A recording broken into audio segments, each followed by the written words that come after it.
तो देखिए स्टूडेंट्स, आज के क्लास में हम लोग अध्याय 2 बहुपद, जिसमें हम लोगों ने फर्स्ट और सेकंड क्वेश्चन कर चुके थे और आज हम लोग नेक्स्ट क्वेश्चन करेंगे। ठीक है ना। तो इसमें कुछ छोटी चीजें आपको बताना है। आपको सभी लोगों को पता है कि द्विपद क्या होता है। द्विपद जिसमें दो पद होते हैं। द्विपद यानी कि दो पद। द्विपद यानी कि दो पद। द्विपद समझ आ गया। 35 घात के, तो 35 घात यानी कि घात में क्या होगा, 35 होगा। 35 घात के द्विपद आपको बताना है और 100 घात के एक पद बताना है। एक उदाहरण दीजिए आपको बताना। ठीक है ना। तो इसे जानिए कैसे सॉल्व करेंगे। 35 घात, तो हम कहेंगे सर 35 घात यानी कि x पे 35 घात हो गया। अभी तो सिंगल पद हो गया, अभी तो एक पद है। अब लेकिन ये क्या कर रहा है, द्विपद। तो इसके साथ कुछ भी जोड़ दीजिए, चाहे 3 जोड़ दीजिए, 4 जोड़िए, कुछ भी जोड़ दीजिए। हमारा तैयार हो गया एक। अब दूसरा क्या कर रहा है,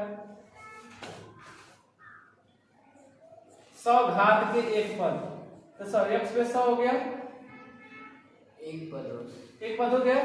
अब इसके साथ यहाँ पे जैसे 3 जोड़े थे, 3 से मल्टीप्लाई कर दो।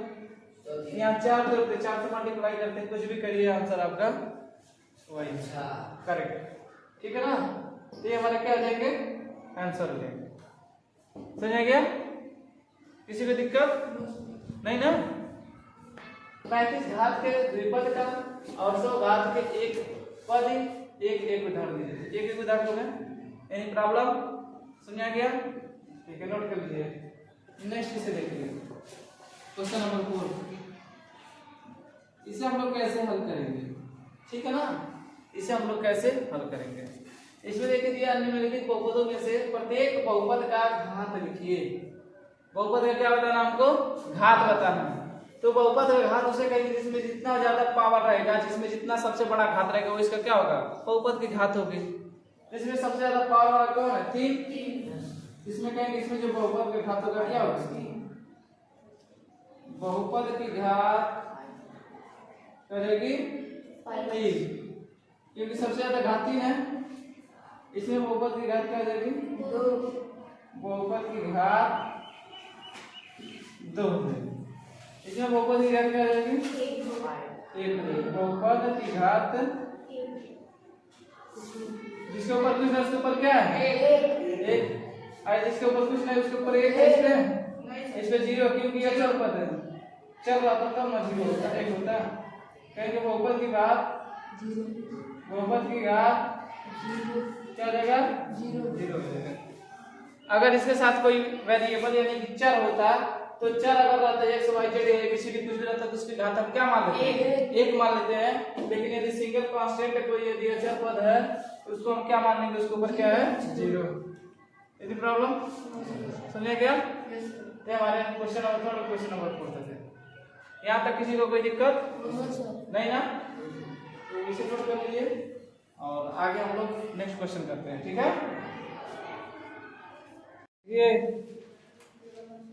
क्वेश्चन नंबर 5 जो कि इस प्रश्नावली 2.1 का लास्ट क्वेश्चन है। ठीक है ना। इसके बाद हम लोग प्रश्नावली 2.2 करेंगे। ठीक है ना। तो इसमें पूछा जा रहा है कि बताइए कि निम्नलिखित बहुपदों में कौन कौन बहुपद रैखिक है। रैखिक का मतलब क्या है, जिसके घात 1 हो, रैखिक हो जाता है। द्विघात जिसके घात 2 द्विघात हो जाता है, जिसके घात 3 हो गया त्रिघात हो जाता है। हमको यही बताना है कौन सा रैखिक है, कौन सा द्विघात है, कौन सा त्रिघात है। ठीक है ना। तो कौन सा त्रिघात है, ठीक, कौन कौन त्रिघात बहुपद है, कोई दिक्कत नहीं। अब यहाँ पे देखिए, इसे बताइए कितना घात है, द्विघात। तो घात कौन सा बहुपद होगा, द्विघात। हम इसे लिख देंगे द्विघात। द्विघात है, ठीक। x माइनस x, इसके कौन सा कितना त्रिघात, ये कौन सा बहुपद है, त्रिघात बहुपद। इस पे कौन सा जाएगा, द्विघात बहुपद, तो द्विघात हो जाएगा, द्विघात बहुपद। इस पे कौन सा जाएगा, रैखिक। क्योंकि इसके घात क्या है ए भी कौन सा हो जाएगा राइटिक हो जाएगा।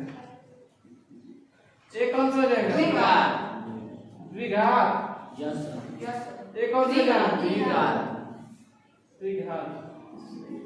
एनी प्रॉब्लम समझ आ गया इतना इजी है बहुत इजी है ना। इस तरीके से हम लोग जो है एक एक क्वेश्चन ठीक है ना प्रत्येक वीडियो जितने वीडियो हैं यदि आपको किसी भी क्वेश्चन में समस्या हो रही है तो घर पे जाकर उसको क्या करिए रिवाइज करिए ठीक है ना। जो बच्चे अंतर स्कूल में पढ़ रहे हैं मान लीजिए हर एक क्वेश्चन नहीं करवाया जा रहा है तो आप इस वीडियो को शेयर कर दीजिए उनके पास ताकि वो सब भी इस चीज को अच्छी तरह से समझ पाए ठीक है ना। तो ये हमारा था प्रश्नावली 2.1 का लास्ट क्वेश्चन था और हमारा 2.1 अब क्या हो जाता है समाप्त हो जाता है। इसके बाद हमारा जो प्रश्नावली शुरू